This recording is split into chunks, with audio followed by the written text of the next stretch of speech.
the quantity of your life is totally irrelevant. What do you do with it? I can care less if you're 100 years old. What do you do with it for other people? Right? And then to thank those who have steadfastly been at the helm of this organization. If I call their names, I'm going to mess up. You know who you are when the time comes. There is no way we have gotten this far without them. They cry at the rally cries, please, we need more of you to do something. And it's not about me. Forget the founder. Look at the mission and see if it makes sense. What if somebody helped you when you were younger? And I'm going to let you know when these kids come around, you will see for yourself.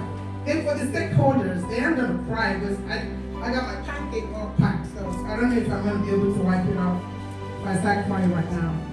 For the stakeholders, you guys know who you are. How could we be here without you? It's not possible. And how of you know who you are?